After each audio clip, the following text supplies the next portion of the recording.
Chers amis, très heureux de vous retrouver dans cette émission Réflexion.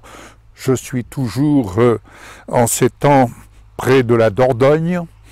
Nous sommes ici dans un lieu qui a été mis à notre disposition pour y séjourner quelque temps afin de nous ressourcer, de nous reposer. Mais c'est un lieu d'inspiration, un lieu où je profite vraiment de venir partager avec vous des réflexions que le Seigneur met sur mon cœur et c'est un plaisir pour moi de vous les partager.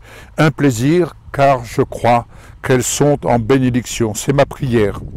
C'est ma prière afin que le contenu de ces différentes réflexions vienne vous apporter vraiment de la vie, vienne vivifier votre esprit et en tout cas vous encourager, comme je le suis moi-même, encourager à aller de l'avant. Car le Seigneur est avec nous tous les jours et il nous accompagne et il nous démontre jour après jour son témoignage. Quelle grâce que de vivre le témoignage de Jésus, ce témoignage que lui nous rend chaque jour conformément à ses promesses. Je voudrais vous partager aujourd'hui une nouvelle, une bonne nouvelle, car c'est une bonne nouvelle que nous partageons chaque jour. C'est dans l'évangile de Luc au chapitre 5, du verset 17 à 26 précisément. C'est l'histoire de ce paralytique. Et cette histoire est venue ce matin nous interpeller alors que nous sommes devant des sujets de prière et nous pensons particulièrement à une jeune femme. Elle se reconnaîtra, nous pensons à sa famille, ils se reconnaîtront en visionnant cette vidéo. Nous pensons donc à cette jeune femme qui souffre et qui a besoin vraiment d'un miracle de Dieu. Et lors de notre réunion de prière, il s'est avéré qu'une parole est ressortie et une prière est ressortie, que quelqu'un puisse parvenir à aller parler au cœur de cette jeune femme qui a besoin vraiment de vivre un miracle, qui a besoin de recevoir, d'entendre la parole de Dieu. Et nous avons pensé ce matin, c'est l'histoire de ce paralytique que des hommes ont porté sur son lit pour l'amener sous le regard de Jésus. Mais voilà, il y avait un obstacle, et quel obstacle? La foule qui était là où Jésus enseignait. Mais cependant, rien ne les a arrêtés. Ils sont passés par le toit. Et en passant par le toit, ils ont descendu ce paralytique.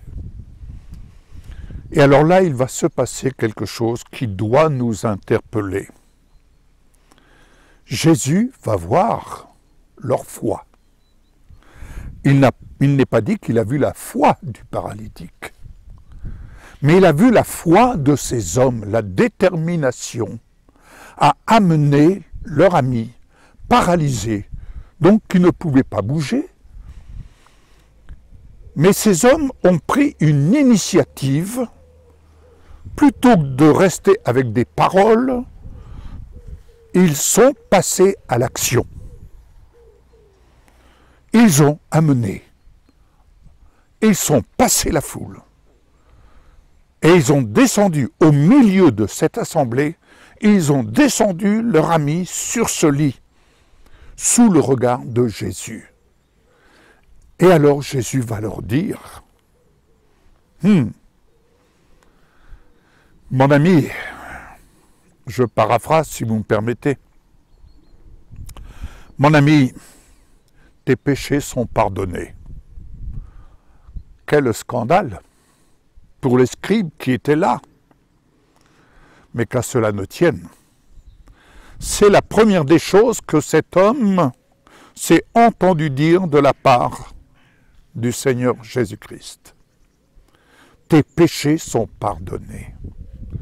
Je pense à cette jeune femme, Peut-être a-t-elle le sentiment, en passant dans cette épreuve qui la touche particulièrement, a-t-elle le sentiment d'une punition? A-t-elle le sentiment d'une injustice? Certes, c'est une injustice. Quand on connaît la justice que Dieu a rendue, a manifestée, a témoignée en Jésus-Christ par l'œuvre de la croix accomplie, eh bien oui, la justice de Dieu a été rendue. Il est vrai que nous n'avons plus lieu de subir quelle que soit la maladie. Alors, quand je dis nous n'avons pas lieu de subir, nous n'avons pas lieu de nous en tenir en nous disant « Mais oui, chacun son sort, je dois vivre cette maladie. » Non, non. Nous devons nous en tenir à la justice de Dieu. Alors, nous en tenir à la justice de Dieu afin que l'esprit soit vivifié et que l'âme vive. Et béni soit le Seigneur que nous parvenions, que les malades parviennent à être touchés par la puissance du Seigneur. Car dans ce passage de l'écriture de l'évangile de Luc, la puissance du Seigneur se manifestait par des guérisons. Qu'attendent les malades? Que la puissance du Seigneur Jésus, sa puissance se manifeste par des guérisons. Mais que s'est-il passé? Ces hommes ont pris leur ami, ils l'ont amené sous le regard de Jésus. Et la puissance de la guérison s'est manifestée en commençant par dire « tes péchés sont pardonnés ». Et pour démontrer que tes péchés sont pardonnés, Jésus va dire « lève-toi, prends ton lit et marche ». La puissance de guérison s'est manifestée parce que Jésus a vu également la foi de ces personnes. Il a vu la foi de ces personnes. Alors, bien-aimés, ayons l'humilité de prendre en considération, est-ce que nous faisons ce qui doit être fait? Est-ce que nous sommes prêts à prendre la personne malade en main pour l'apporter sous le regard de Jésus? Est-ce que cette foi est rendue visible au regard de Jésus? Qu'est-ce que le Seigneur attend de nous? Qu'est-ce que le Seigneur attend de moi? Eh bien, ce qu'il attend de moi, c'est ce que je suis en train de faire, de dire, et je m'adresse à vous qui êtes malade.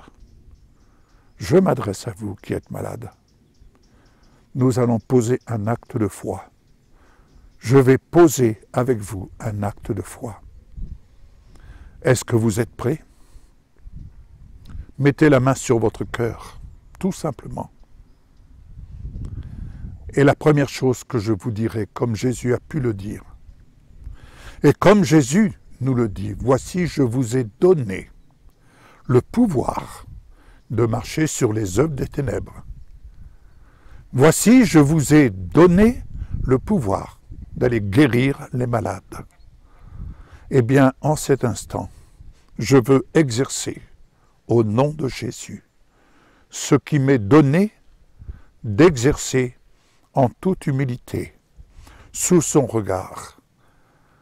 Père, je te prie au nom de Jésus, merci parce que ce malade qui m'écoute, qui t'écoute, qui entend ta parole, telle que tu l'as manifestée par ta puissance de guérison, eh bien, je proclame au nom de Jésus, au nom de Jésus.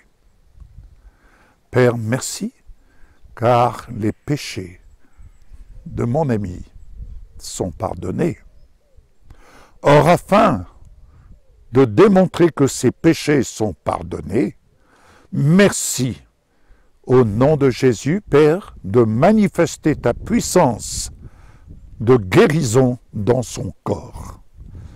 Merci de vivifier son esprit et que son âme vive dans ta gloire, dans ta présence glorieuse, et que son corps soit maintenant renouvelé, vivifié, au nom de Jésus. Oui, au nom de Jésus, lève-toi, prends ta situation en main et va de l'avant. Va de l'avant, au nom de Jésus-Christ. Amen.